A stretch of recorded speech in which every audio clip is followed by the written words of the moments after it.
The Humanist pat-down. I decided that I was going to use that title because, quite honestly, when I walk into humanist organizations, atheist organizations, that's what it feels like immediately when I talk about race. Against the wall, please defend every little thing that you're going to talk about and back it up with reason, evidence, etc. However, quite often, that really doesn't matter.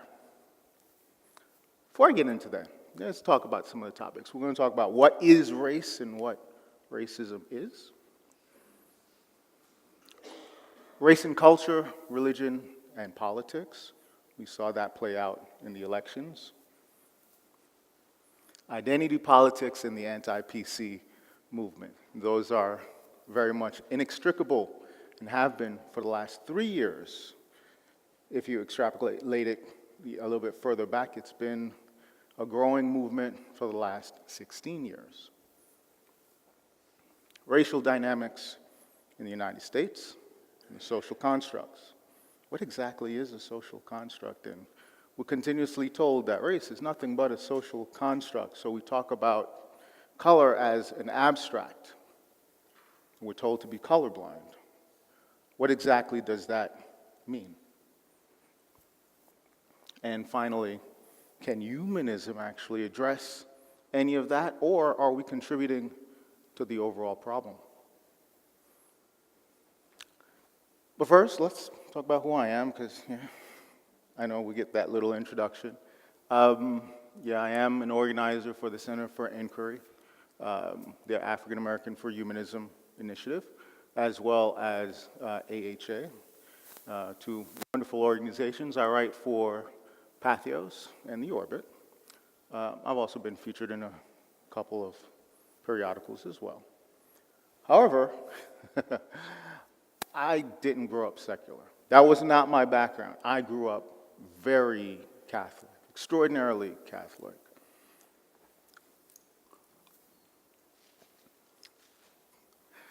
In the very humble beginnings of Brooklyn, New York.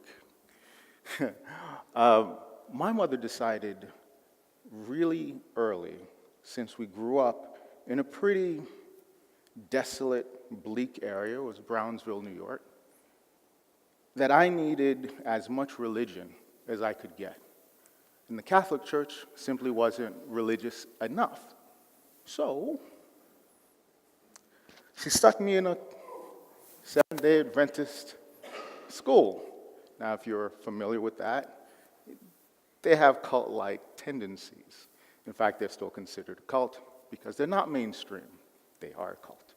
And if you also understand their orthodoxy and their theology, Catholicism, the Catholic Church, is the whore of Babylon.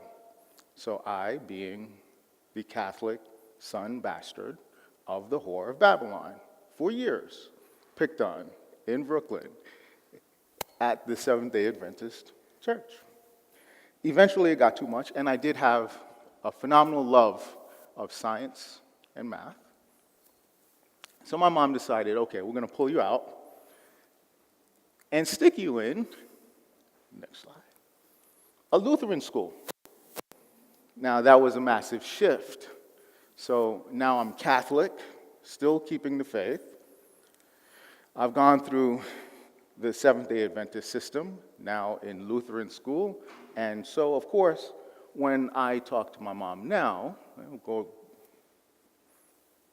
and again, of course I'm an atheist. You can't run that gambit and still remain faithful. It's kind of hard to do that. Okay, so I moved on from high school, or from junior high school, middle school, to my high school. Next slide. Where I got real exposure to science, culture, diversity. We like to think of America and even New York as being a very integrated place. It's not. Growing up in Brooklyn, I don't think, except for the few whites that I saw on television in the 80s and even in the 90s, there wasn't any real racial mixing.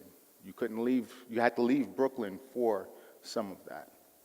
I remember Mike Tyson talking about white people. He's a little bit older than I am. We grew up in a very similar neighborhood, and he said that white people lived in Manhattan. So when he saw the towers go down, it was very foreign to him. Well, that's still very true for many New Yorkers today. We're very segregated. Start looking at the schools in New York and around the US still today. 95% or more homogeneity, even in the North. Some of it, we'll argue, is self-segregation. Some of it isn't that cut and dry. So, I got exposure to my first atheist, my first real Muslims that weren't associated with the Nation of Islam, at least. I also got exposure to other less traditional, or what we consider traditional faiths, Buddhist, Jains, etc. Now, I was one of those Bible-carrying Christians. I literally had 2 Bibles in my backpack at all time, ready to argue. I would win occasionally, at least I thought, until I started running into the problems and dilemmas of evil, morality. Still. So I left my Bibles in my bag, and I decided that, hey, I'm going to start to listen a little bit more. That led me to Islam, because if Christianity wasn't giving me the answers, perhaps Islam was. So I actually moved in, my mom actually allowed this, moved in with a Muslim family, Shia, and I started studying Quran. It took me a while to ask the same questions and get the same answers that Christianity was giving me, which weren't very good for me. They weren't good enough, at least. The problem that I had is there are constraints with race and identity in the United States. You got to be something. And I was running out of those things that I could be. So I left Islam about 2.5 years into it. My mom was Catholic, still loved me. My grandmother was Catholic. I went to church with my grandmother every week. I was actually praying more as a Catholic than I was as a Muslim. Wednesdays, Fridays, Sundays, all out. I decided that I was going to go into seminary for a little bit because as a child I wanted to be a priest. That was somehow in my DNA. I wanted to serve man. See, I grew up with poverty around me. I grew up with death around me.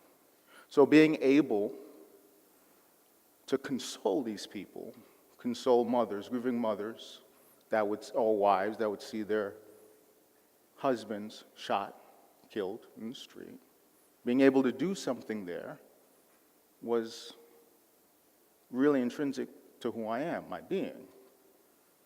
I also dealt with a lot of refugees. I am descendants of Haitians, first generation.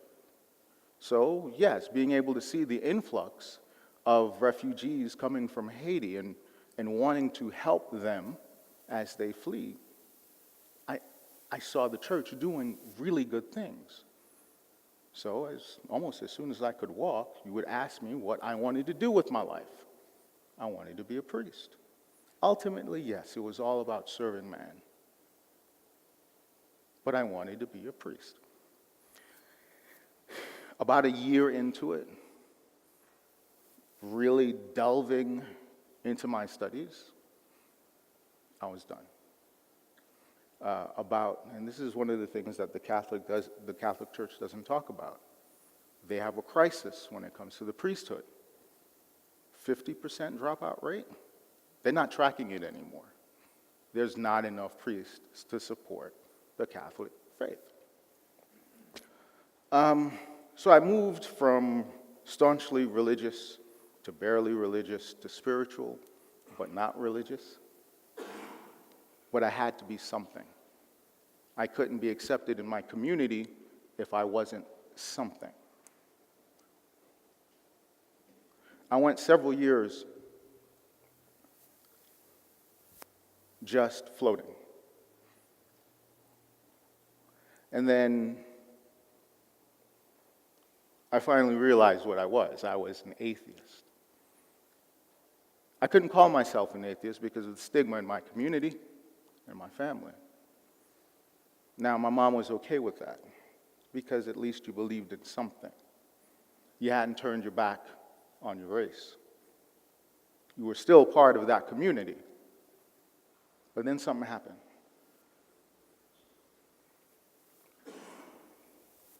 I was in Dallas. Actually, no, I was in Austin on my way to Dallas when a couple of friends of mine called me up and said, hey, turn on the television. You're not going to believe what we just saw. September 13th, I was on one of the first flights allowed back into New York airspace. And I got to see this pile, this rubble, this smoldering hole. The towers had come down. And for me, I had to come, if you understand what happened right around then, communications in New York was in disarray. You couldn't reach a lot of people. I was lucky. I had friends that, through business associates, satellite phones, hey, can you go check on this person and that person for me? Sure.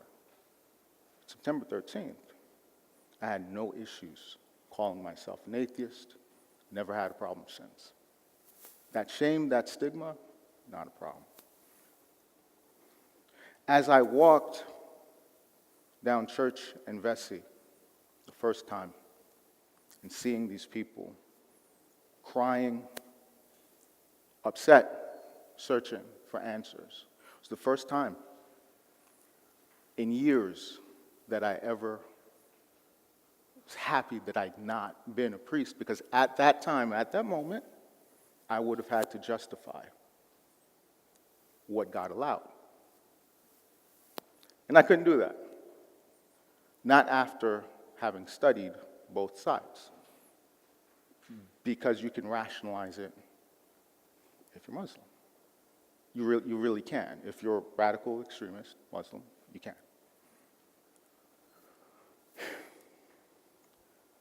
Atheist. Black atheist. Not humanist. I was always a humanist. But the label that I needed people to hear and see was black atheist. So I decided, hey, I'm tell my mom, tell my family, that's who I am. I wasn't angry at God because I didn't believe in God. I wasn't angry at the world. I was angry at reality and what had happened. It is what it was, and it was cruel. But I wasn't going to let who I was be dictated by the label of religion or religiosity.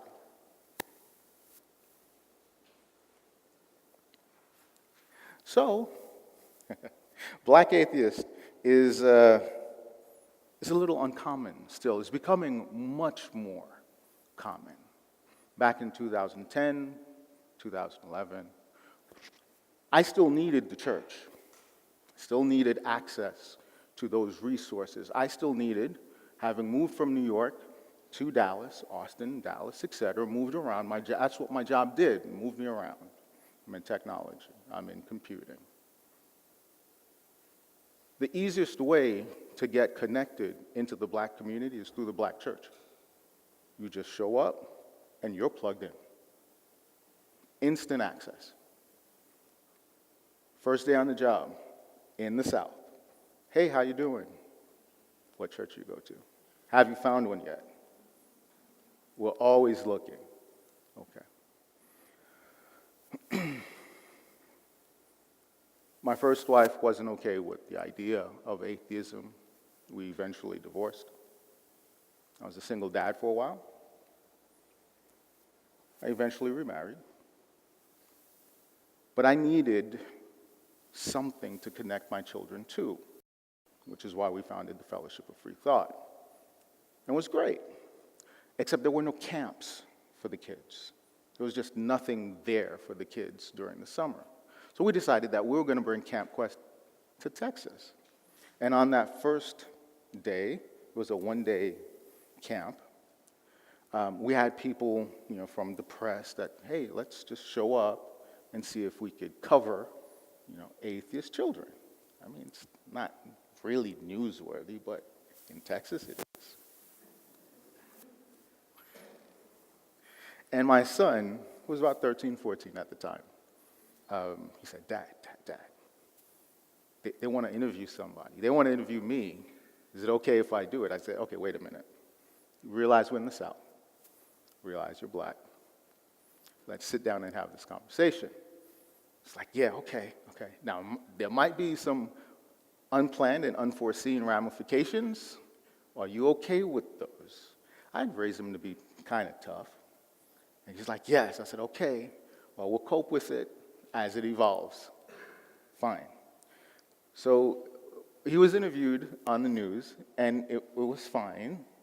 It was August. We said, okay, September comes around, and school, not a non-issue, right? Okay, we thought we dodged it. October happened. We thought we dodged it. November, okay, nothing, not a comment, forget about it. Now, December's a holy month.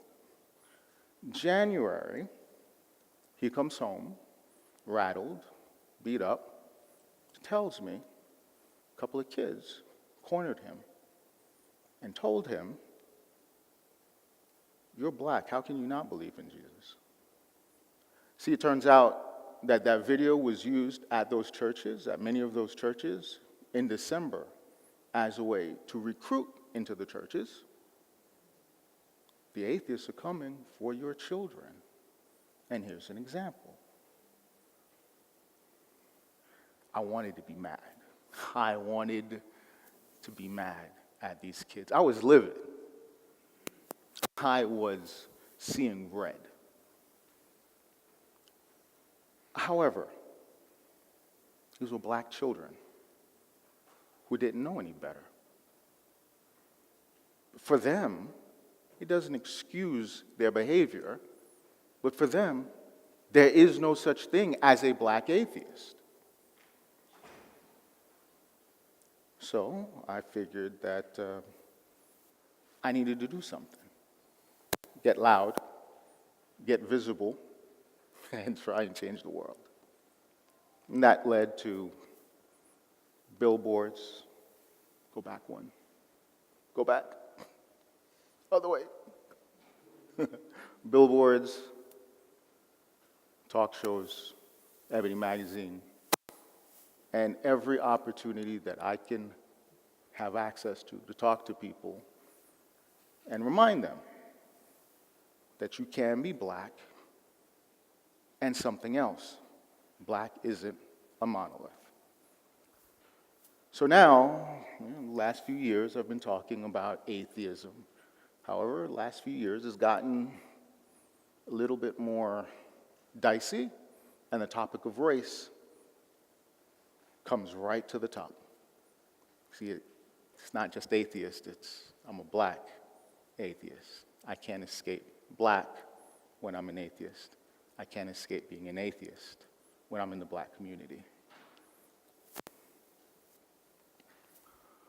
So, what is race? On your mark, get set. No.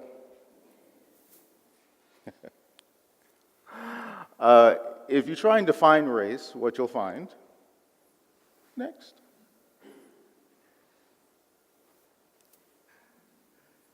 Click.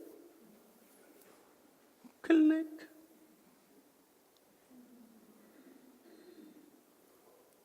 We having issues? Okay. Race is associated. Oh, go back.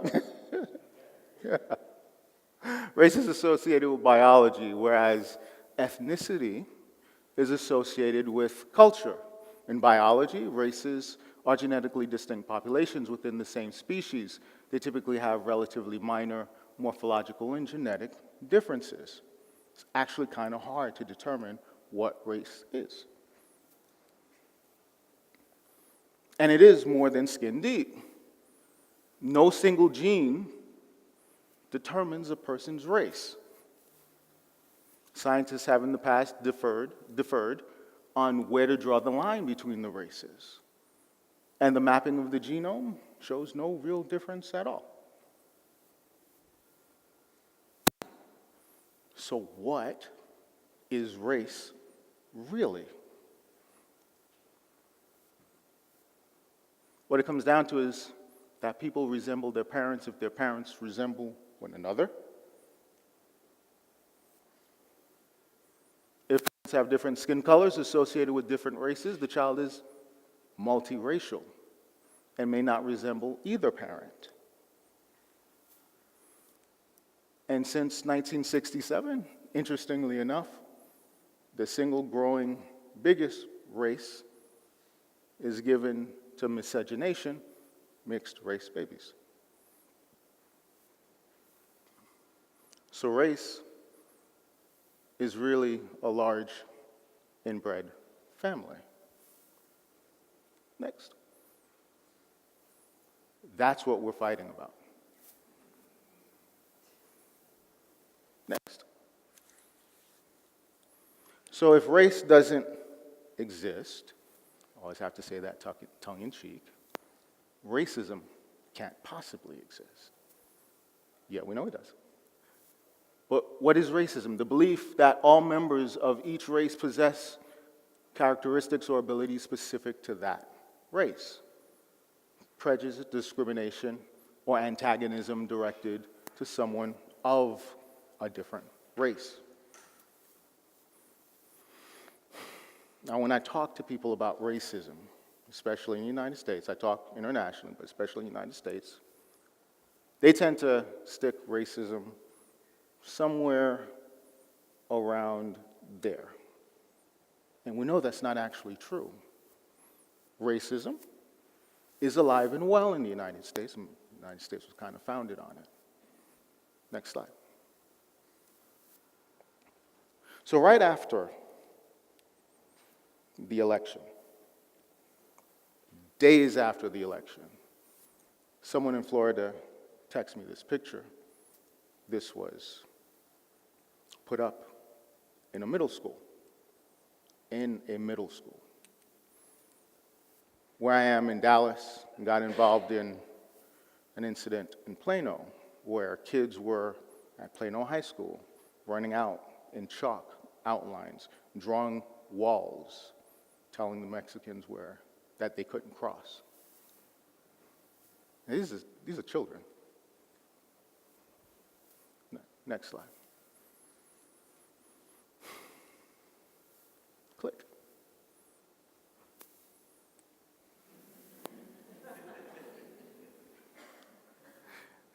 So if we say that racism is very individual and anybody can be racist, I know that people freak out at that idea. Individuals can be racist, then reverse racism really isn't a thing. How we react to racism is when we take a look at the minority population and real power, can African Americans, black people, actually introduce or implement racist power structures? That's when we get into the actual nuanced discussion of what racism is. The answer is no. Blacks really have not a whole lot of power in the United States. Not in the numbers. One of the more interesting surveys that we looked at, and I know that Jimmy Kimmel and a couple of the other late night folks had a little bit of fun with it. Most white people believe that African Americans, the number of African Americans in the United States, is roughly 30 to 40%. 30 to 40% African Americans exist in the United States. It's 13%. 13%. That's the number. That's who's holding you hostage. I'm very deliberative in that language because greater than 50% of whites believe that they're being oppressed by blacks. Now, if we can all agree that financially, African Americans don't have a whole lot of financial power relative to their counterparts, we know that wealth, black family wealth, is about 200 years behind white family wealth. How do you reconcile that? Well, psychologically, it all comes back down to your id, your ego, protecting your status in society.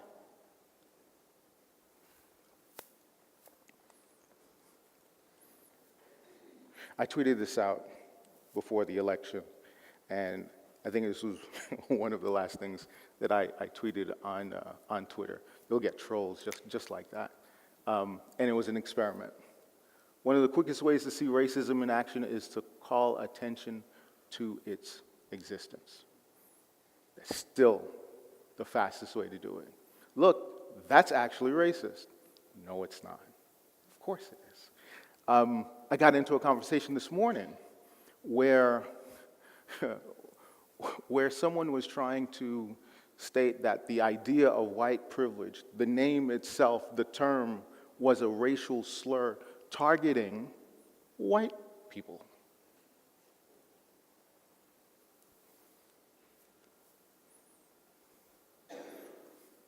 So why do we deny something that doesn't exist? Racism challenges our roles and positions in society. Challenges our understanding of the world in which we live, because it's better. I mean, there's no way we can still live in a world where we have real segregation. We've been told that we live in a post-racial America. Sometimes acknowledging racism acknowledges your powerlessness against it. And it can be an avoidance to defeat, if you allow it to be.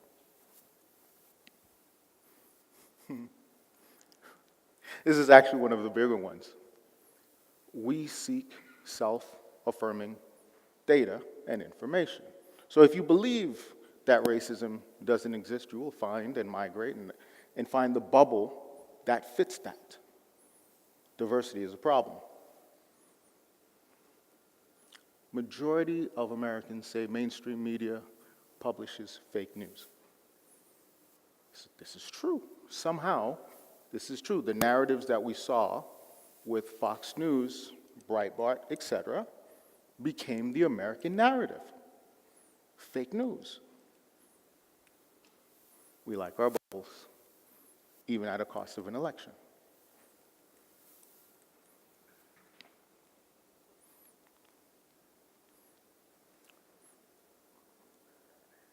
That tweet, right over there, U.S. crime statistics from 2015, was tweeted out by the then candidate Donald J. Trump. It's so bad that Bill O'Reilly called him out on it on his show.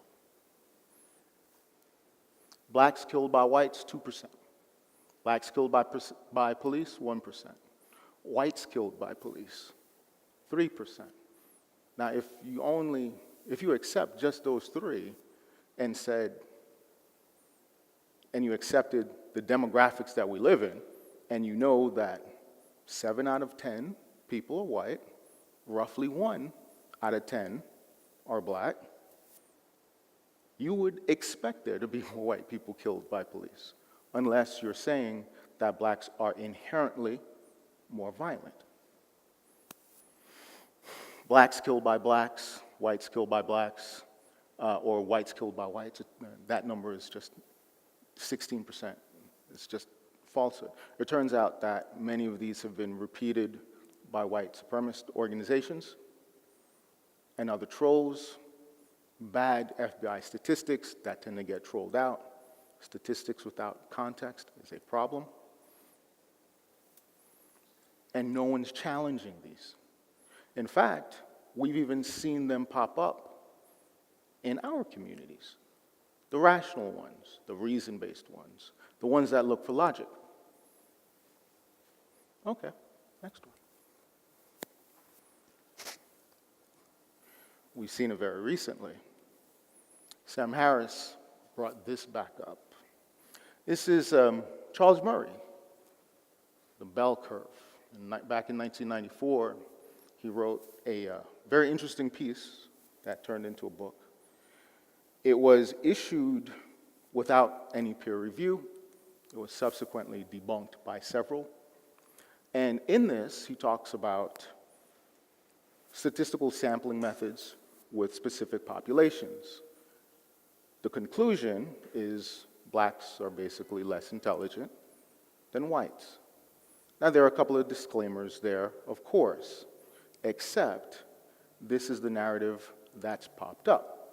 And it has no real context, because if you say that blacks are statistically less intelligent, it's going to inform policy.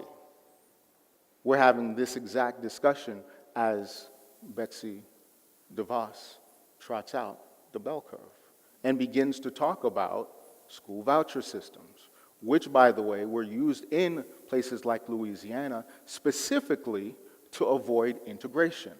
It wasn't about school choice, as in I need a better school. I need a school that I don't have to integrate in.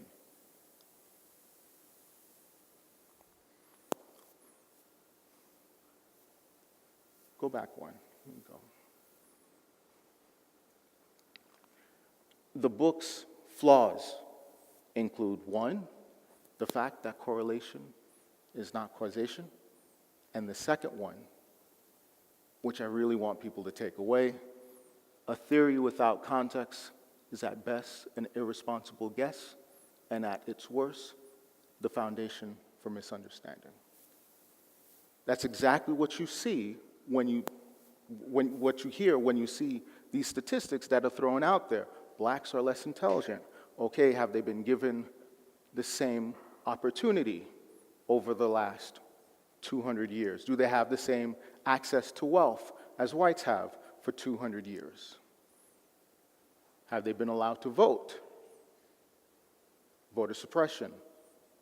I live in a state that just recently, right before this election, because of the many voter suppression acts and laws and rules, Texas, that have been in place over the last several years, that Texas could not officiate and manage its own voting.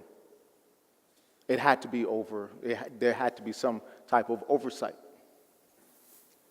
And again, just months ago, they lost that right. We're seeing in North Carolina, voter suppression and gerrymandering has been struck down by the Supreme Court because of it specifically targeting race. If we saw any real representation, equal representation, you would expect to see roughly 13 black senators. Never in the history of this country have you seen that. The House does a little bit better at about 6.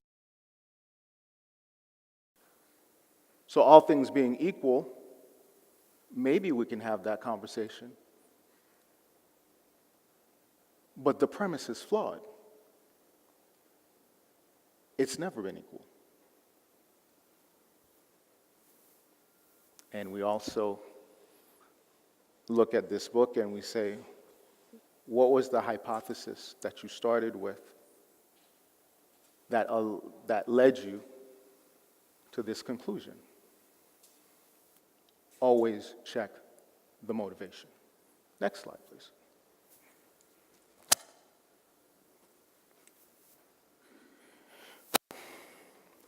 I'm going to give you some numbers. Some of them aren't great, but they are what they are. Racial attitudes in 2016. We live in a country divided. 2 to 1 blacks, 2 to 1, blacks are more likely to say race relations are bad in the United States. That's roughly 61% rather than good. Blacks twice as likely as whites to say too little attention is paid to race and racial issues in the United States versus whites. About 4 in 10 whites, 41%, compared with 22% of blacks, say there is too much focus on race and racial issues in the United States.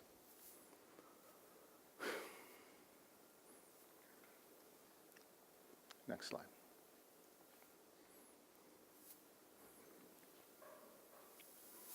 This is actually the tweet that got recirculated by millions. Now, at the rate that false news or fake news goes out there, it travels a little bit over 110% faster than actual news. So it's almost impossible to retract something like that once it's out. Next slide. So when looking at racial attitudes, and the last one was from the GSS poll that was conducted by the Associated Press, one of the larger polls and surveys out there. Fox News just completely condemned it when it first came out. They went after it hard because the idea that implicit bias might exist, not even explicit, but implicit bias existing, they couldn't accept that. Okay, that's when we start talking about things like white supremacy. 50% say race relations in America is getting worse. U.S. worries about race relations reach a new high, especially when we were talking about police brutality, and reforming policing in the United States. Next one. This is actually my favorite one. This is my favorite statistic because political scientists, social scientists alike, look at trend data because that shows you where you're going, not just where you're at, but where you're going. So it shows in the United States, and we're still waiting for the next one to come out. Probably, it's supposed to be published in 2017. 87% approve of black-white marriages versus 4% in 1958. That's a massive amount of progress, except when you think about 13% of the United States, predominantly whites, are against the idea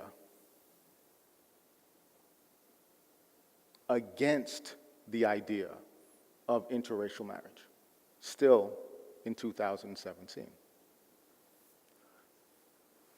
If you just look at the numbers from 1959 to 2017, that's a lot of white people. Where do you think they are? Not just the middle of America. Next slide.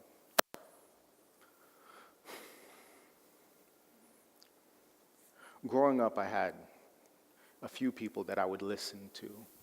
Malcolm X, Martin Luther King, etc. Those were some of the mainstream civil rights leaders. Angela Davis.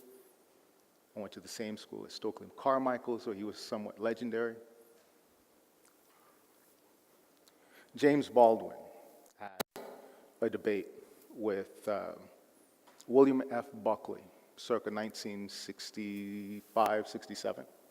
And in this debate, he talks about the plight of the Negro being self-made. Now, it was, did America get to where it was on the backs of the Negro? That was the premise for Mr. Baldwin. And Mr. Buckley refuted, or attempted to refute, he actually lost that debate, attempted to refute that stance by saying that we've made progress, 1967.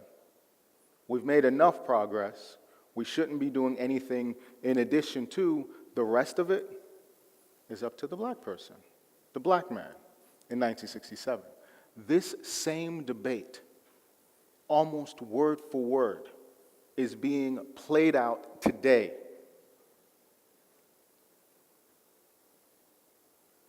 That's how you should measure real change. These attitudes. So, this jumps around a lot. Of course, sometimes it's based on economics, of course. But lack of educational opportunity, back in 1990, most blacks said it was opportunity. It's gotten a little bit better. Whites are saying, maybe not so much. Discrimination, it's gotten better from, this goes back to about 1985 or so, to right about now, it's dropped. Whites are saying there's less discrimination for blacks. Inborn ability, that's still right about there. And then lack of will or motivation, and you can actually see the trend going up. That one is a little upsetting because that really talks about this idea, this trope that continues to go around the United States, America, it's part of society, that blacks are just lazy. Now, it wouldn't be as upsetting if you said, okay, well, maybe blacks are lazy, except blacks have had this idea of being lazy since they were enslaved. Much of this comes from Calvinist ideas, evangelical ideas, where if you cannot build wealth, you cannot reach the kingdom of God. This is how you measure success. This is how you measure who you are. And since blacks couldn't work in some states, even after being freed, it's just followed them. Again, 200-year difference between accumulated wealth. Next slide, please.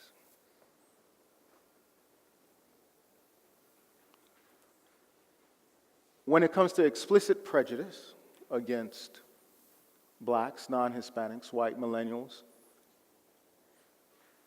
not much different than whites belonging to Generation X. Now, this challenges the idea that things are getting a whole lot better. White millennials, using a definition of being born after 1980, expressed the least prejudice on 4 out of 5 measured in that survey. Click, please. By a matter of 1 to 3 percentage points. Not statistically significant. On work ethic, 31% of millennials, go back one. 31% of millennials rate blacks as lazier than whites compared to 32% of Gen X's that are white and 35% of baby boomers. Getting better, but not significantly. So this idea that we had 50, 100 years ago that the racists will die out and eventually we'll be fine, not so much. And then you have to begin to ask the question why that is. And what is creating these racists? And that's when we start talking about institutionalized racism. Next, please.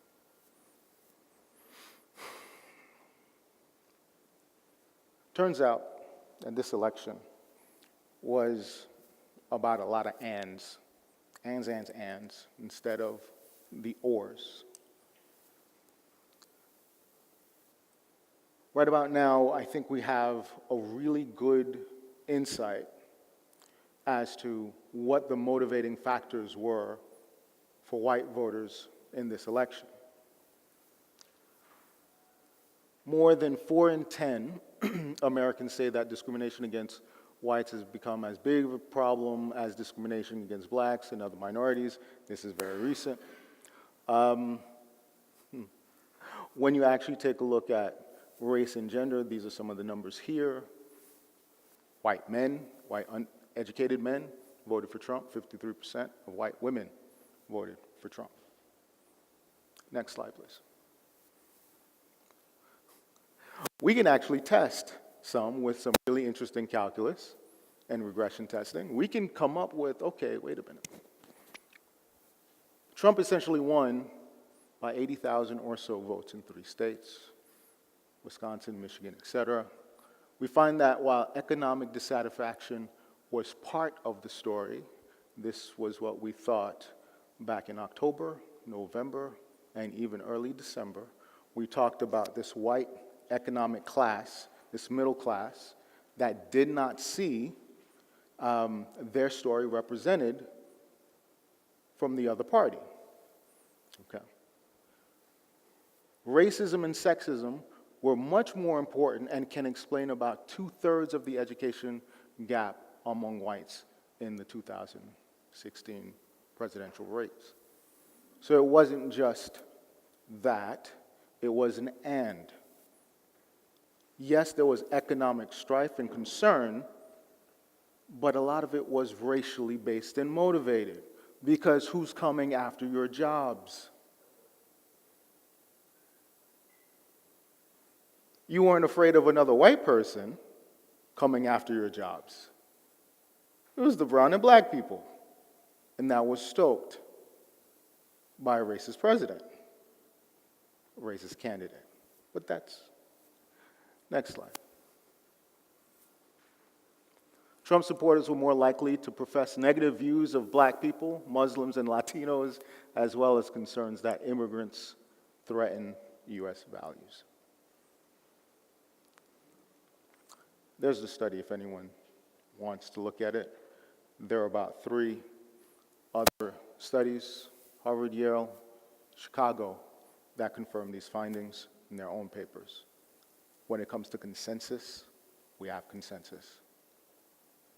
Next slide. So race doesn't exist. Racism doesn't exist. Therefore, racists don't exist.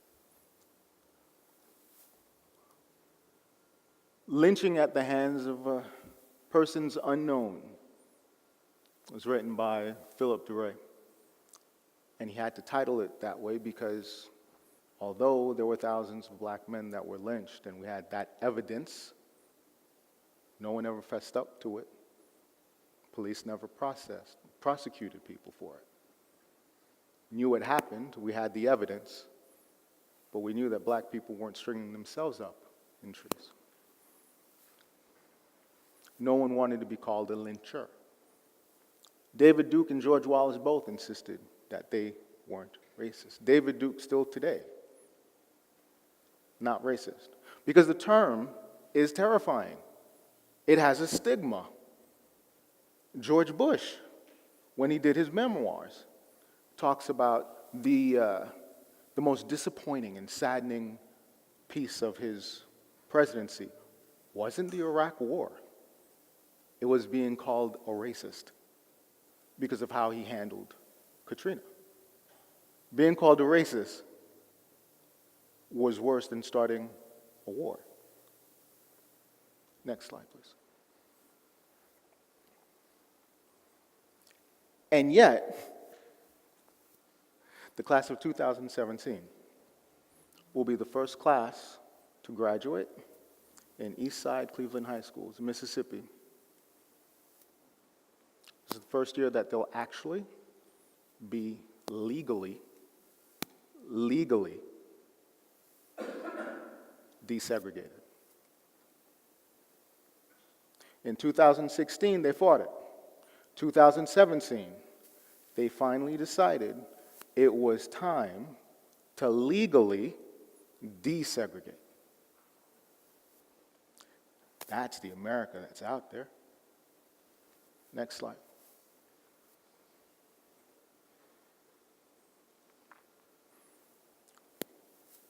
One of the other things that we saw in this election and leading up into the election was the anti-PC culture. Now, I'll be one of the first to admit, I talk on colleges all the time, and sometimes what I see bothers me. The right can be very loud. The left sometimes grows a little intolerant. But that's part of society. That's a societal struggle. Power does not like to be diminished or challenged. People resist social change in the most of continual technological breakthroughs because of their vested interest. If you understand what a society that is based on white supremacy is, you understand why that continues to exist.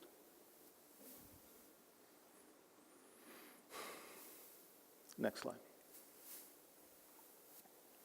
Identity politics is also pretty pivotal talking point in this election. Identity politics. Now, it's a term that popped up in the 50s, 60s, when blacks were starting to stand up and ask for specific rights.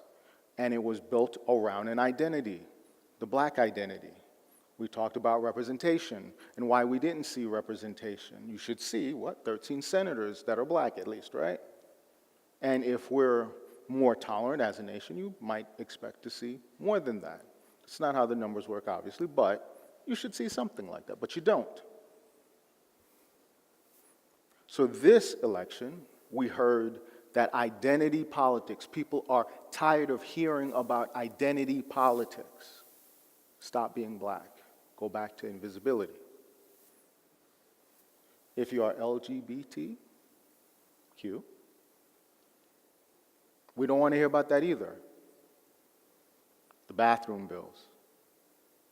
Black Lives Matter.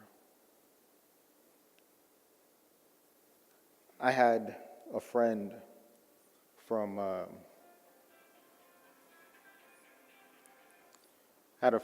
UK reach out to me before the election. He says, Black Lives Matter is going to cost you the election.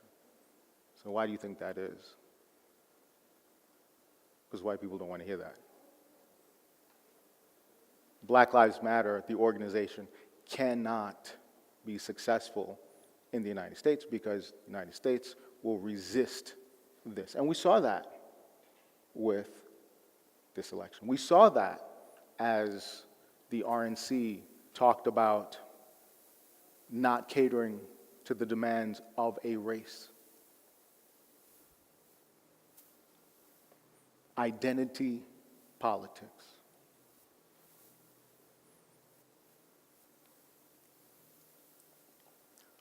And what maintains a lot of this is the idea that free speech is bigger than your feelings, which may be an absolute. Stop being so sensitive. Again, these same arguments were being made 30, 40, 50, 60 years ago. What else do you want? Now you want to share the same bathroom? No, I just want you to take the sign down. Not just whites only. Next. We saw that with Milo Yiannopoulos. Free speech troll. Milo is a white gay man who is homophobic. He'll tell you that he's homophobic. He hates gays. He hates himself. Who is pretty racist and yet dates exclusively black men. He's a walking enigma. That's just what he does.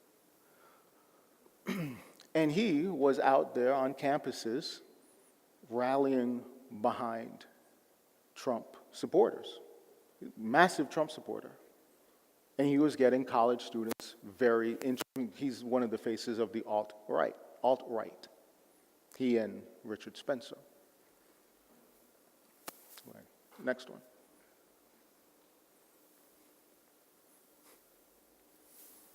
And yet, when you look at these dynamics in culture, you wind up asking yourself, what do you do? What do you do when it comes to someone like a Milo? Or Bill O'Reilly? Or Sean Hannity? You speak louder.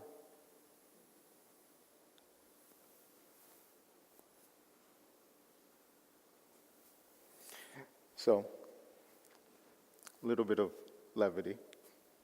You're all able to laugh at this. I was on air, on Dogma Debate, and we're talking about safe spaces. And people were trying to get me to defend the idea of safe spaces. And in many instances, yes, there's a very legitimate argument for safe spaces. I won't get into them now. But many white listeners jumped up and said, hey, would you be okay with there being white-only safe spaces? And my response was, that's what Congress is.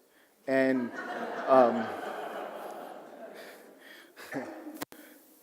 they didn't like that. They didn't like that. And they said, no. Well, Senator Barack Obama is like, he's no longer senator. But anyway, I said, okay, well, let's Trump rally. And the response that I got was, well, how would you know? You've never been.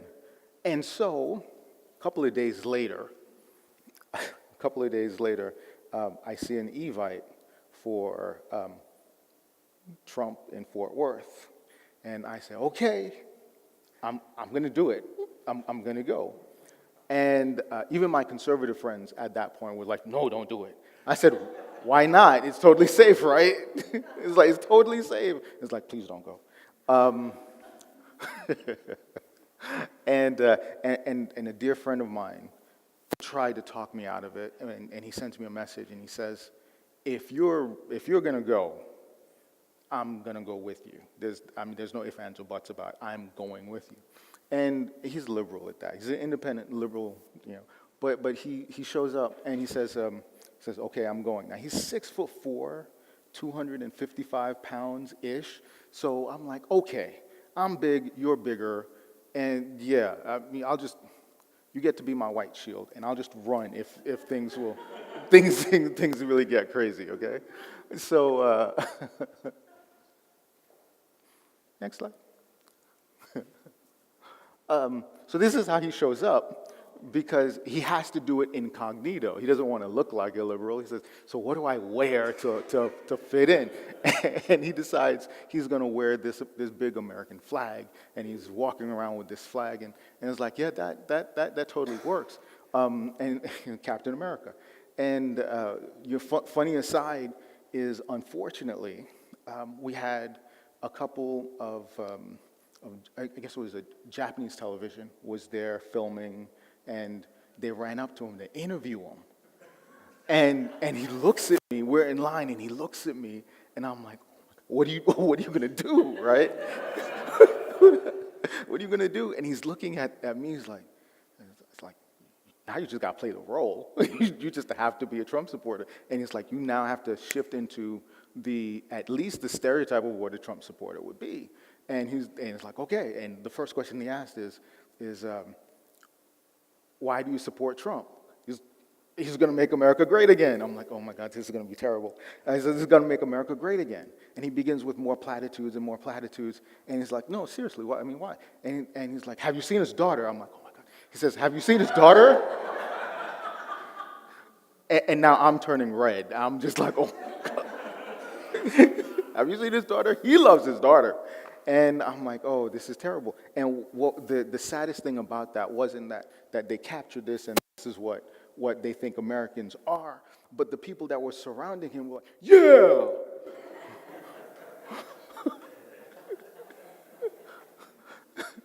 It was terrible. It was actually kind of terrifying. And we did have Latinos for Trump. There were a small contingency there. But the most, remember, speak louder? The most, I thought, most effective protest there was what these cars and trucks were doing. I don't remember which coalition it was, but it was a Latino coalition that got as many supporters as they could to drive around the arena blasting Mexican and Tejano music during the entire event. It was awesome.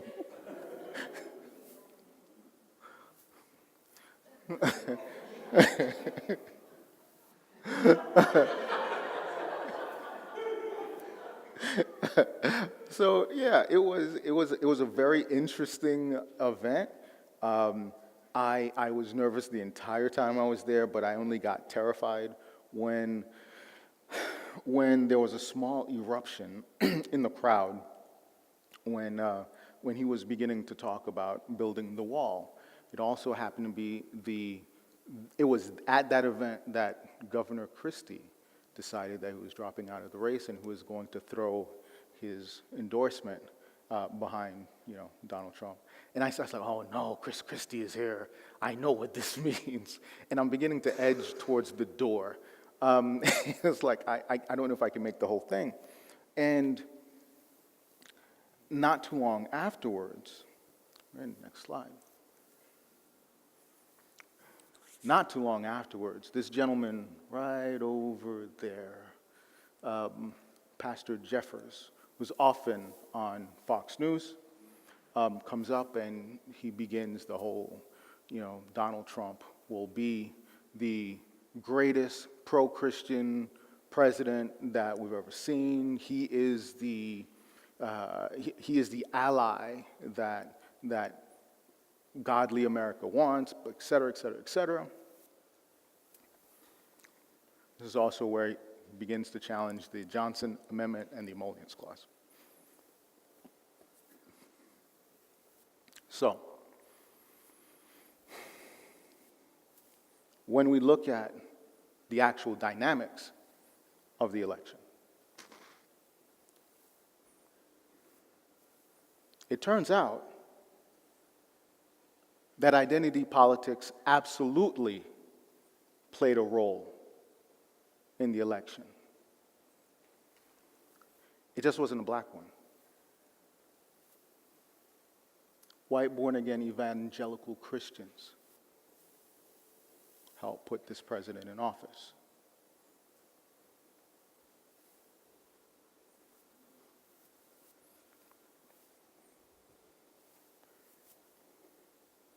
So when people tell me that race is a social construct, my retort is often, social construct got this president elected.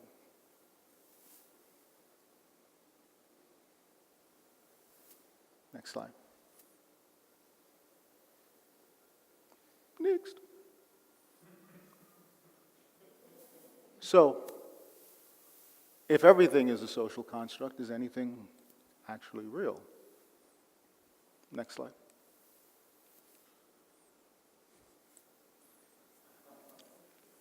And so, if you're a humanist and you're reality-based and you want evidence, next slide. Click. My experience is real. It's very real. My perceptions of this reality are very real.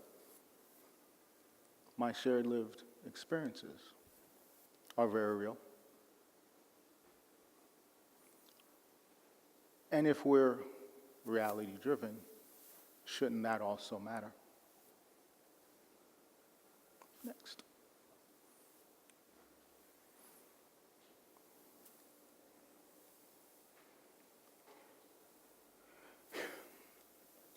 So what do you do now?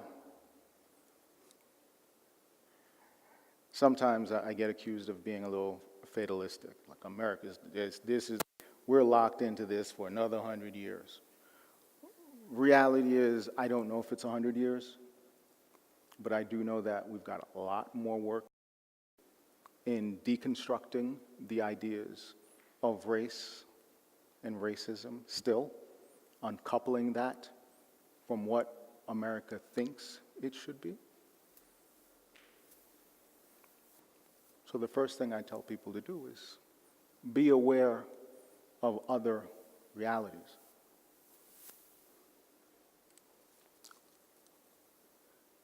"58% of white Americans say that they have at least 9 friends, 9 black friends.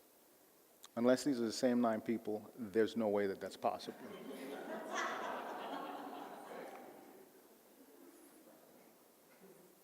You're lying about it. Stop lying about it. Begin to build bridges uncommon bridges. Maintain your skepticism, but look for the context. Always look for the context. I don't like picking on Sam Harris much, but he gives me so much to go after. I recently called him the Jim Comey of the atheist movement, because quite often he'll explore something and he has these wonderful intentions on how he's going to explore it, and he leaves it on the ground without understanding the ramifications of his actions. And he had a conversation with a conservative, a conservative black political scientist who really was just talking about class issues, etc., and tried to debunk racism himself, because of course you'll always have that in society. And when talking about racism in the United States, yeah, you always have to talk about class as well, but without, and economics specifically, but without the context of American racism there, you're never getting the full story. Without understanding that up until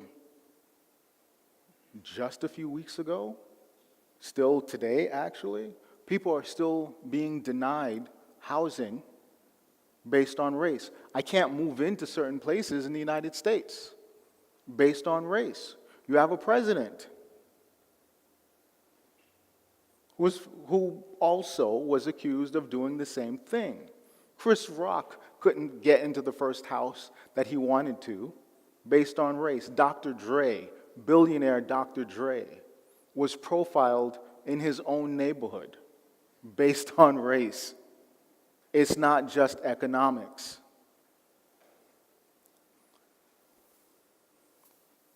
And get really comfortable with really difficult dialogue. If nothing else, do that. Because if we stop talking, we'll never advance. And if you're a humanist, you should.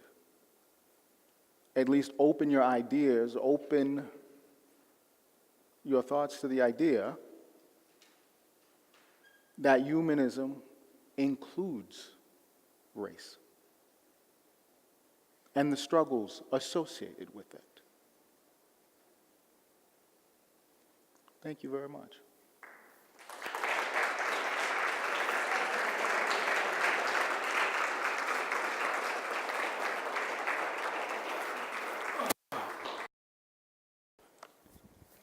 Oh, Alex, how does class interact with race?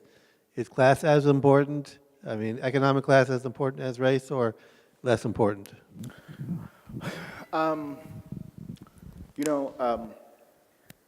Marx talks a little bit about the economic theory associated with the disparities between the races, just people in general. And then we had critical race theory that actually takes a look at these economic theories within the context of race in America. You can almost break it down to, I'll give you an example of a conversation that I had with a rural white American who said, "I am poor, please give me some of that white privilege that you keep telling me about." And I said, okay, real simple. You're a poor white person in Alabama. Would you trade your spot right now for someone in your same class but of a different color? Would you give up being white and be a black rural person in Alabama? And immediately the question was, oh no, of course not. So, if he didn't even think about it, he didn't even think about it, and then immediately was like, you do realize what you just did there, right? Um, and unfortunately, when we just look at classification itself, we often try and convince ourselves with the exceptions, like, hey, you've got LeBron James and he's super rich, and you've got all these. But when we look at the numbers in general, these are still less than 1%. I mean, these are not big numbers of, super black wealth, et cetera, et cetera. So it's still very hard to do a real comparison, even within the classical stratification of just the economic tiers. And so you have rich, super rich, blah, blah, blah, blah, blah, and still at the bottom you have a hierarchy of race that fits in the economic class.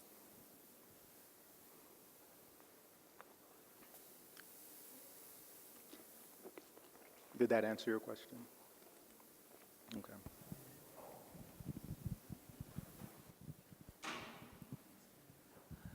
I guess my question would be how Dr. Dre and Chris Rock couldn't move in a building. I thought we had laws about where you can live these days. Yeah, unfortunately, a lot of it winds up being, how do you prove it, right? And once you can prove it, what will be the end result of that? Do you settle out of court?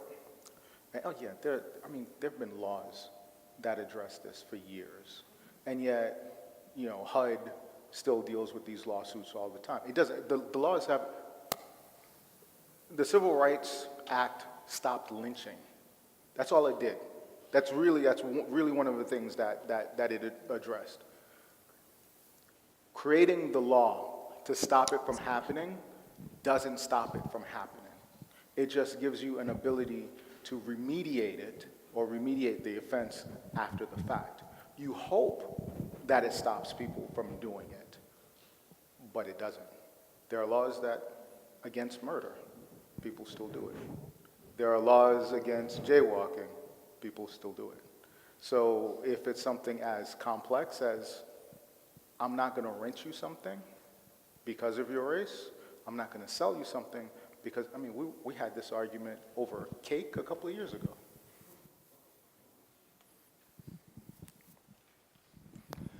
Hi, it was interesting seeing you talk about marginalization by invisibility. One of my taglines going back 20 years after working on a civil rights project was censorship is the most insidious form of hate speech.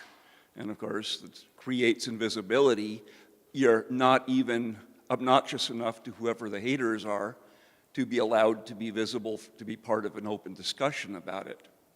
But these days I'm involved in, out in a rural extension of the state, an interracial conversations group that's largely led by a mix of Episcopals and Black Baptists, with a significant number of UUs who are sort of wild cards. The Black clergy seem to have a lot of prejudice issues they aren't willing to deal with, whereas the lead Episcopal minister was educated in the Northeast Ivy League, and I challenged her, how do you deal with the broader prejudice issues? Your church has a putting the face of God on secular governance in ways that are explicitly illegal, yet you're advocating that this is part of a project for ending discrimination because you're addressing doctrine of discovery race issues from 4 centuries ago. How could we upend that larger culture or get people to better understand civil rights tests and discrimination criteria in the broad spectrum? That's kind of my problem with the clergy in general. Anyone can be a minister, anyone can be a pastor. The fact that you have children that are ministering with no real education around doctrine and theology, and they're held up as examples, that's not something that wins arguments for me. The reality is, not only do you have this discrepancy in education when it comes to these people, all you have to be is really charismatic, A lot of these differences are also hyper-regional. So you mentioned, the Northeast. Well, racial differences in the Northeast amongst African Americans are very different from the Midwest and in the South. And this has been documented for years. So it's really, it can be very difficult dealing with them because black creationists boggle me, right? I mean, I'll deal with young earth creationists and then I'll talk to a black, young earth creationist and I'm like, wow, I'm hearing the same thing, but with a new twist of ignorance that's there with it. And part of it talks about the education gap, and it reflects the education gap that exists there regardless. So it doesn't matter what it is. When you look at the education gap, we're talking about double digits still. I mean, way into the double digits. African American women versus white women in terms of education, black men versus white men in terms of education, graduation rates, et cetera. So just being able to overcome the education gap itself is problematic. What I usually tell people is find another black face that's going to do that interfacing for you, and maybe that works, but in California, remember Prop 8, we had many African Americans that were standing up against same-sex marriages, not realizing that they were taking part of the same type of discrimination that the same type of system that was used against them. A few years ago, I was part of a campaign in Dallas where we were putting atheists on billboards, actually atheists on bus ads, and I was one of the faces on that bus ad, and the Southern Leadership Baptist Conference threatened to boycott the buses because of this particular message. You are literally, yeah, exactly. You're going to boycott these buses because of a message that you're offended over. I mean, you don't see the irony at all to this? I mean, really? But it's going to take a lot more work for them to get there. Education gap, fix that, and at least you can have like-for-like conversations. It doesn't mean that it fixes everything, but just that. Find a black face. Anything else? Hi, thank you for that talk. I have a comment and a question that's related to the comment. And one of the things I wonder is how you think about, as somebody who's very high profile in this community, thinking about how to navigate the experiences of racism and sexism that we have that I think are endemic in the humanist community. And specifically, I was thinking when you were talking about Sam Harris and he's sort of the James Comey of our movement, I guess because I don't know him, I think of his motives as more malicious. And what do I mean by that? He knows the evidence that racial profiling does not work. We're supposed to care about evidence, yet he has doubled down on that view. He knows that I'm a black economist, one of the few that there are. So he decides to, instead of going to Sandy Darity, economists that are talking about the wealth gap, that are talking about racism, he goes and finds one of the few high-profile black conservative economists that are not common. And then we have people like Richard Dawkins that attack Ahmed Muhammad, not just a Muslim, a black Muslim child on Twitter. And so these are things that are coming from the top, but I go on the internet and I see the discussions that are having online that have most of us running screaming for the hills and not want to participate in this movement. So I guess I would like to hear from you, as somebody who is in this movement, how do you contend with this, as these are people that you work with, that you interact with, that are your colleagues, and what would you say to people like me who don't want to be a part of this movement because of this kind of behavior? I say, number one, I understand. I'm gonna tell you, I often express through stories. I think it's cultural for me. One of the very first conferences that I was invited to speak at was about 700 people or so. And one of the things that I have to think about, it's a big conference, is how I want to look, because I don't have the option of, hey, I'm just going to throw a T-shirt on and go do this and blah, blah, blah, because for many of these people, this may literally be the first black atheist that they talk to, got to leave an impression, things like that pop up. So I decided that I was going to wear a suit and tie. Okay, I was going to do a suit and tie. It was a purple tie.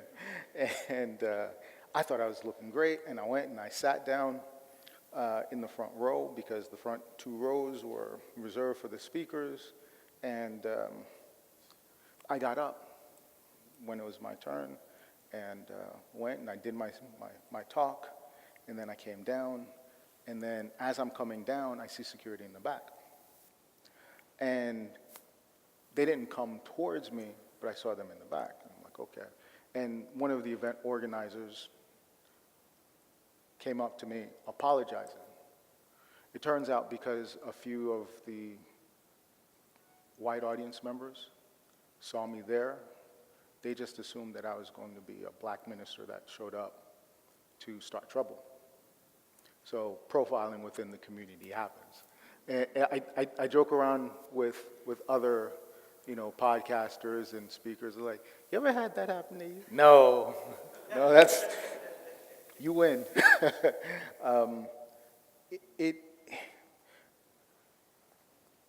Very early on, I learned something that I don't like, which is just being an atheist, just being a humanist, doesn't inoculate you from any of the other isms out there. And the atheist community happens to be predominantly white still. We're talking in excess of 90-some-odd%. Yes, we're seeing more diversity within it, but why wouldn't you see many of the cultural artifacts that you see in America? Why wouldn't you see that within the atheist movement, the secular body itself? Sometimes it's actually magnified because of the preponderance of white males in the movement. And it doesn't talk about all atheists, because people that do this, we're talking about less than 5% of the atheist population that gets involved in the movement, conferences, blogs, et cetera, et cetera, et cetera. So I don't like going after an entire swatch, generalizing atheists, but atheists in the movement, yeah, absolutely. And they're no less human than anyone else who's not in the movement. So I have to remember that. And I think what we all need to do is take them off of that pedestal, take them off that stand first, and say, you're human, you're flawed. I left religion because I didn't like cult personalities, and you're not Pope Dawkins, you're not, Deacon Harris, etc. Do that first, look at them as humans, and once you do that, then you can challenge them on many of the faulty premises that they put out there. I don't believe that Sam Harris had it, it was maliciously trying to do that. I think Sam is a subscriber of trying to put out content that is to the contrary, sometimes to the extreme contrary, so that it can be seen and addressed, etc. But I won't forgive him for either one of those episodes because of the damage that they possibly do. It's like Richard Dawkins saying, I'm not going to argue with a young earth creationist anymore because I would be elevating bad theory or bad fiction with science. Don't do it. And Sam Harris just hasn't gotten there. I want to thank you again for this talk, and I'm sorry you had such a bad experience at breakfast this morning.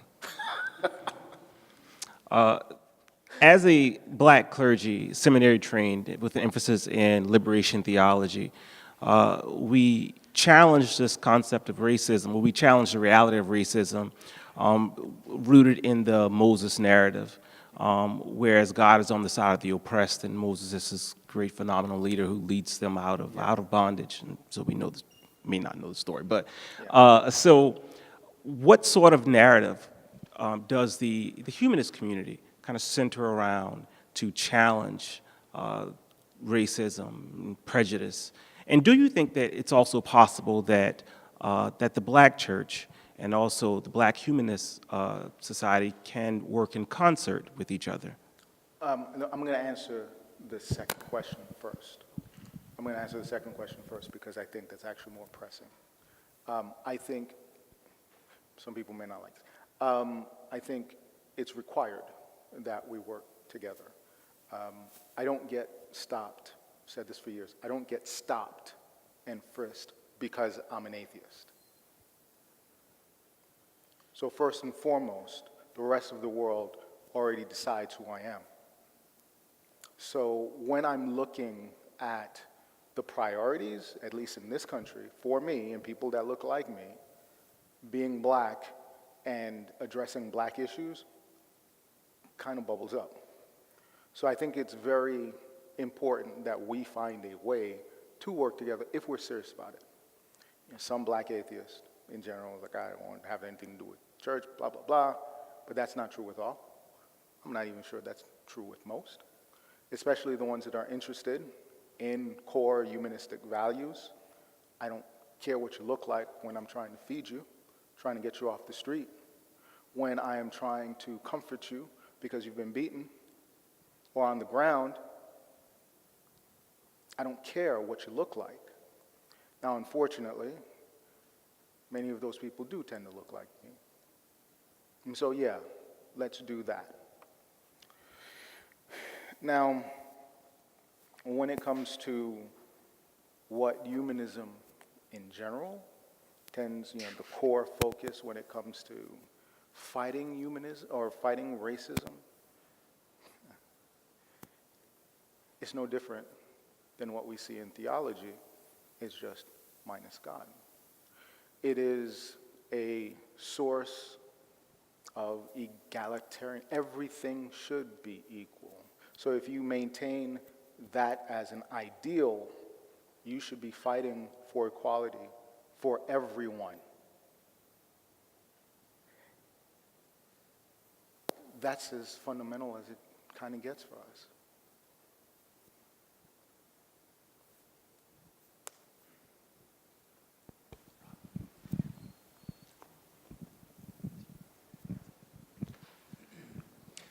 You made an interesting point earlier that you've always been a humanist, but you really needed to wear the atheist label as well. Yeah. What are your thoughts? And a lot of us here sort of understand the harm that religion causes, and that its epistemic system, that its way of knowing the world and getting knowledge, just isn't compatible with science and critical thinking. What are your thoughts about the humanist community, though? If you want to address climate change and you need a big tent, or you want to address just like a host of serious problems that are coming up now that we need to deal with, what are your thoughts about working with the religious community? How do you do that honestly and say, we disagree on this fundamental thing, but we all need to work on this together? Some things are bigger than religion. Yeah, absolutely.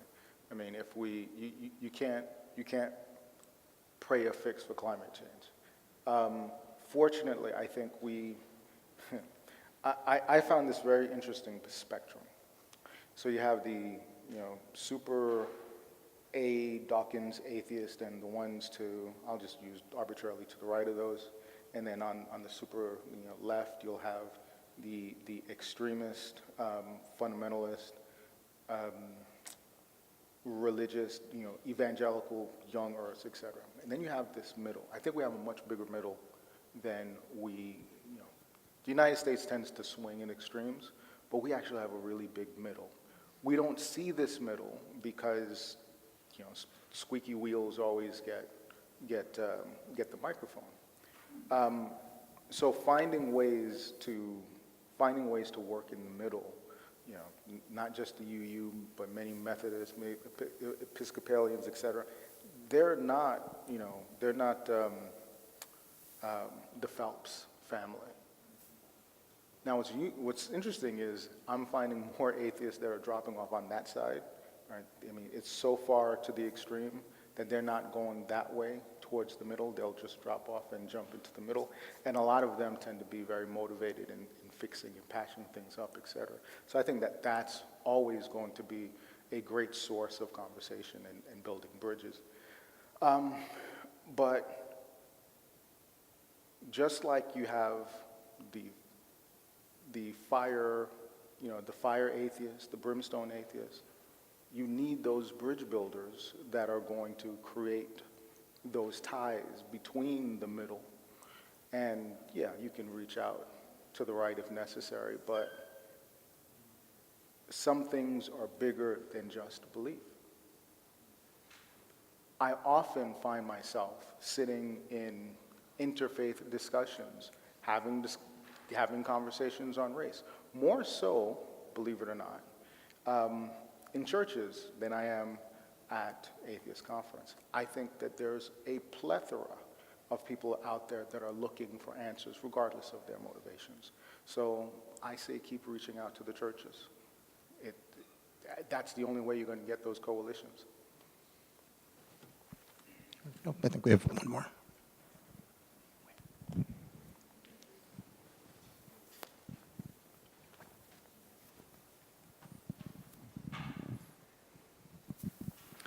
I would like to thank you for speaking of your spiritual pilgrimage from a Roman Catholic zealot to atheist. It so happens that after my wife died, I started dating a little bit, and the woman I've spent the most time with, I asked her, I said, are you a Christian, or are you a Muslim, or a Buddhist, or what are you?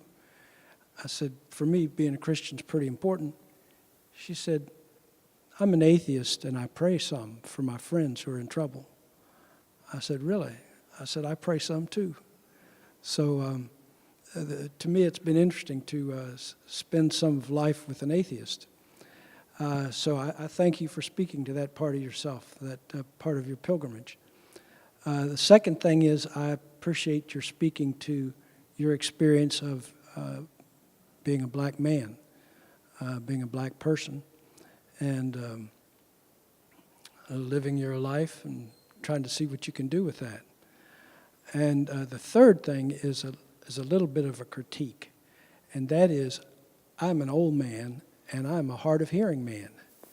And I wear hearing aids so that I can hear as much as possible, but I would say roughly 50% of what you said I didn't get. Oh, I'm sorry. And so I would encourage you to either work on speaking a little more clearly or speaking a little more slowly, but keeping in mind that some of your audience is going to be people with hearing problems. Thank you. If I can just speak to that, a lot of that isn't Alex so much as this room. We also are doing a recording, and we get a very clean recording from the UU soundboard. So I've had a couple of people, not just at this, it's a frequent problem that hearing is a difficulty. I'm going to post on Richmond Humanist and on my SavedByScience site a link to all of these talks here. So you're always welcome. I understand it is a hassle, and there's only so much we can do about it, but you're always welcome to go back and listen to a clean copy. It'll be on the Richmond Humanist site, and my site is SavedByScience. So I'm going to post, I've actually done almost all of them, so I'm going to post all these lectures probably in the middle of June. It does.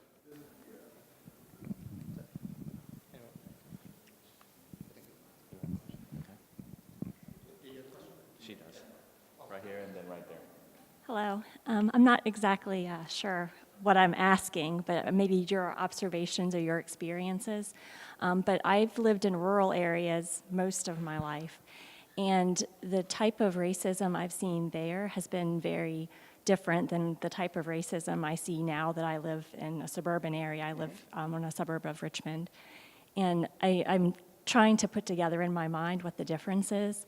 And I guess in rural areas, it's more of the Confederate flag type that's, the outspoken. I worked as a waitress, and I would have people come in and ask, not to sit in the colored section, meaning they didn't want a person of color being their waitress. And when I was a teenager, I didn't know what they meant. I thought they meant the booths were purple. I said, all the booths are purple. And that's just how naive I was about the reality of where I lived. And then I think about when I moved to the suburbs here, I thought it would be very different because people are a little bit more, enlightened or whatever in the rural or in the city. And now I kind of, sorry, I get really nervous when I'm talking. I'm in a neighborhood. Before I moved there, I didn't realize it was going to be all white, and I looked at the schools that my kids are going to go to, and they are pretty much all white, and I thought it would be more diverse moving to an area closer to the city, and it's actually less diverse. I mean, in a rural area, we had one school, so all the kids of every color went to the same school, and now it's, Unless you get into some of the major cities, where everyone's forced to live together, they won't. I had this conversation just a couple of days ago about, why still blacks tend to self-segregate, in ghettos and what have you. And the first part of the answer is, well, part of it was never choice. Even into the, again, 80s and 90s, they were still fighting to get out of those ghettos and couldn't get access to. I mean, there's wonderful stories in New York with Levittown and other places in New Jersey where African Americans they were told by landlords, I am not going to, just flat out, I'm not going to rent to a black person, period. You take me to court, that's fine. So they couldn't leave, and even if they had that option, they didn't have the wealth, and that's based on hundreds of years of not having access to wealth. I mean, the Civil War was basically still yesterday. I mean, I'll give you two examples. One, when the African American Museum opened up last year, we had it was the daughter of an actual slave attended that. That's how recent slavery is in our timeline. Second, a couple of months ago, I had the opportunity to spend an evening with Ruby Bridges. I don't know if you're familiar with Ruby Bridges. She was the little girl that was captured in the Norman Rockwall painting, where she's seen walking into one of the first schools that was desegregated in Louisiana. And she's walking into the schools, and she has to be accompanied by 4 U.S. Marshals. Now, the marshals I think one marshal is still alive, and then 2, and this was what drove it home for me. Ruby Bridges is actually just old enough to be my mom. Barely old enough to be my mom. That's how recent this was in our history. And when we talk about people dying off, the races dying off, well, her mom just died not too long ago. She tells a story. We kind of all know about the first year for Ruby Bridges, and she's the only person in the school, because as soon as the white families find out that there's a black person in that school, it completely empties. She tells the story. She's walked into the school, and she is escorted to the principal's office, and she sees a big wave of people rushing in and a bigger wave of people rushing out. And there was a small protest because they knew that there was going to be some school integration, and they didn't know where, so many parents just ran out there, and they were going to protest and wait and see what school it was going to be, and they kept it secret. So that happened. Now, of course, she also couldn't bring her lunch, or she had to bring in her lunch every day, because one of the marshals overheard one of the parents saying that they were going to poison her. They were going to kill her for going in there. This is, again, very recent in our time. I think the best analogy for America in general is not what happened to Ruby year 1, but what happened to Ruby year 2, which is something that we don't talk about. Now, in year 1, in her first year, they had to fly in a teacher to come and teach her because no one in the district would teach Ruby. They just would not teach her. It's not going to happen. The president had to intercede. They found someone in Boston who flew in. She's actually still alive. They're still friends. But yeah, flew in, and they had her there for that full year. And, oh, by the way, when the governor was told that you're going to desegregate, the school chancellor said, hey, school district chancellor said, we want to make sure that we have special testing to make sure that the first few children that are going into this are smart enough to go into these schools, because black schools were obviously, second rate. Black children couldn't be smart enough to do this. Year 2, Ruby talks about walking into the school and seeing a school that was full. All the white children were back. After a year, all the white children were back. And she walks up, she's walking into the school, and walks up to the class for the first real time with a teacher, and she expected to see her old teacher there, and she wasn't. It was the teacher she was supposed to have the year before, who wouldn't teach her. And of course, she made fun of Ruby's accent because she spent a full year being taught by a Bostonian.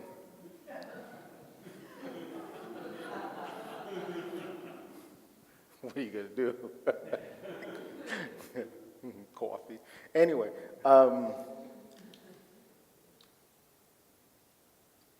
and the students and the parents, including some parents, that burnt crosses on the lawns of the handful of children. There were a few children that were being taught in the back of that school, by the way, in the back.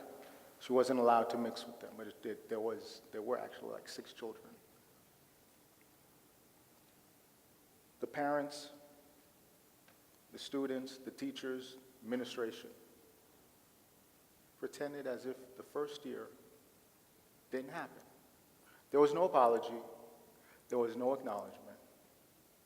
They just went on pretending that the year prior just didn't happen. I see that very much being repeated in the United States at a macro level. Slavery didn't happen, or it did, but a really long time ago. Jim Crow didn't happen. It did, but a really long time ago. Emmett Till was killed a really long time ago. And in a few years, it'll be Tamir Rice. I think we have one more question up here. And one question right here. Okay. So you're here. We'll bring you a mic and that'll be the final question. Hi. I was wondering how you, I think you said something about it, but I was wondering if you could elaborate maybe a little bit. I recently read this lady online talking about, a black lady talking about how she thought she was tying race to class, and she didn't think that black people could be racist. And you were talking about that, I think, a little bit. Yeah, so there's quite often things that are ideas that are started in academia, and sometimes they should stay in academia. They should help inform us, but the arguments will occasionally spill into the streets. So what we have in that particular example is a problem with definition, a problem with language, and language being the only thing that a civilized society will default to with arguing. Right? We talk about PC culture in general, right? people are like, you don't get to say this, you don't get to say that. And I have to remind people, 200 years ago, we wouldn't be arguing about language and definition, we'd just be killing each other. So that's our tool. So when we talk about racism, we'll often get to we'll talk about an individual version of racism because we don't have a different definition for it that talks about systemic racism, institutionalized racism. That is different than the very personal individual attacks. And so what you'll hear is black people can't be racist.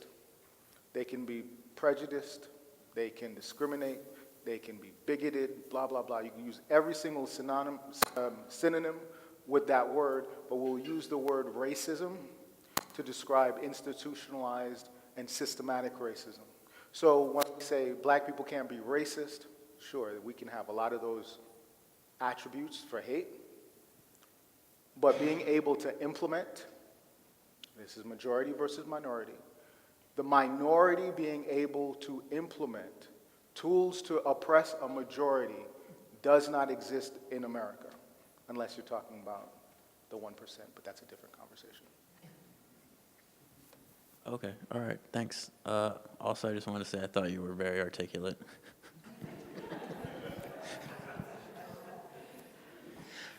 Okay, we've got one final question, and then we're going to call it an afternoon.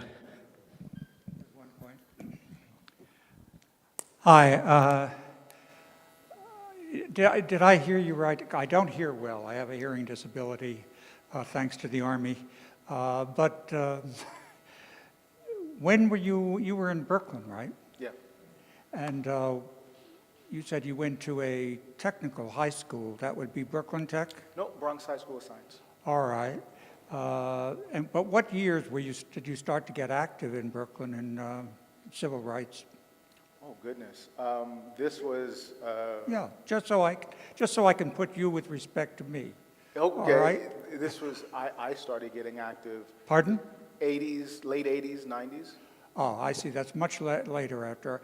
I started in 1962. I went to Pratt Institute in Brooklyn, which you may or may not know is stuck between Bed-Stuy and Fort Greene, and it was far worse then than it has been, than it is now, where some of the properties are very expensive now. But anyway, I went to architecture school for 5 years. I worked for a while at New Manhattan. I came back and I said, no, this is morally incorrect. I live in a neighborhood that is falling apart.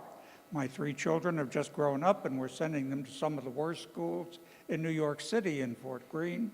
And, I want to help. So I started an organization called the Parent and Community Council of District 13, which goes from Brooklyn Heights halfway through and most of Bed-Stuy. Includes Clinton Hill, where Pratt Institute is, and includes Fort Greene. So I started an organization from scratch. And the way I did it was I got the PA presidents in the 7 schools in the Pratt area, let's call it, to join my organization, and we used some space at a Baptist church there, and we created an organization. Then we started fighting the school system, all right, because we knew what the problems were. These were bright women, the PA presidents of these schools, bright black women, I should say, and so we decided to fight for, a PA president from Brooklyn, from Bed-Stuy came, and she said that she had an incompetent white principal who locked himself in his office and wouldn't go into the school. What could we do about it? Well, it was a long time, but we had a national campaign, it turned out, and we got him fired. We then got the district superintendent fired. I had 24 of the 28 schools in Bed-Stuy, in District 13, in my organization, the Parent Community Council. All right. While I was doing that, my best friend now for 50 years in Harlem was opposing the integration program for IS 201, which you may have heard of, the intermediate school there. And his name is Ralph Pointer. You may have heard of him. All right, he's still my close friend because of our years of activism together. But he was fighting a different fight in Harlem. He was saying, we don't want to integrate the schools, what the Board of Education was proposing to do, because we want to control the schools. You know, Queen Mother Moore in Harlem had designated him the chief spokesman for all black people. And he knew what was going on politically. And I was surprised when I met him at a meeting somewhere in the city, and we joined forces. But his fight was to get community control, because that meant controlling the budget. And he said, if you give me control of the school budget in Harlem, I can almost end unemployment in Harlem. Okay. Yes. Right? Yes. Yeah, so that was his campaign, not to fight for integration at a time when everyone was fighting for integration. You know, and there was the busing problem and everything else. And he said community control was the answer. And I joined him in that campaign for some time. We didn't win, of course. You still have a strong central board there that controls all the budgets and all the money. But that's the key. You see, you have to control your own institutions in the community. And if you don't, if you let there to be central control, that's where all the deals are made that send people out. Okay, so I was an activist for some years, a teacher in Manhattan for dissenting political students, and then I ended up just becoming a philosopher and working as I could and a writer. And so I could like to get some of the other discussions with you at another time. Oh, absolutely. But I wanted to know specifically what you think about fighting for community control instead of trying to get integrated schools. Boy, there's a lot there. Okay. There's a lot of validity to that argument, absolutely. When we look at community policing, we know that when the community and police work really hand in hand together, it tends to have much better outcomes than getting police that usually come from a different borough into Brooklyn and places just like that. We know that we can control a lot of that. I mean, black people were always interested in crime. When we take a look at charter schools, we have a lot of conflicting data. When you look at places like Louisiana, we know that it will take money away from some of the public school systems where there's no alternatives for those communities to get together and have real control over those schools. And yet when you go to Harlem, specifically places like Harlem, and you look at some of the charter schools in Harlem, their numbers are amazing. Now, there are a lot of reasons why that is. There's a little bit of number manipulation, and sometimes they'll push children out of the schools, et cetera, so that they can maintain those numbers. There was something pretty powerful just a couple of years ago, like 2 years ago. We were having this argument. But being able to control your institution would be great if you were able to get the funding and maintain the funding. But that's always the big problem. When the money for the schools comes from things like property taxes, and you say that your property is worthless, where is the money and funding going to come from? How are you going to pay for the good school teachers to come in if they can't afford it? Small community schools do work. We've seen them in Bed-Stuy, in Brownsville, et cetera. They are really effective if they can get not just community support, but some type of external funding to make a difference. It all still comes down to funding. It is true that sometimes when you look at the integrated model, the centralized model, people will be people and the deals will be made, and that's where you lose control. But that begins to talk about Marcus Garvey talked about the Pan-African movement and beginning to segregate. But that's a deep philosophical argument that we can have later. You know, what actually works. One of the ideas is whites will never consider you your equal unless you become their financial equal. And there are very prescriptive ways to do that, and a lot of times it's being very insular and consolidating your finances, your power structure, so that you can meet them on a different playing field, and that requires building a different kind of wall in the hopes that you can knock it down later. Okay. All right. Alex, thank you for a fantastic talk. Candace, thank you for bringing him. Have a good afternoon. Thank you.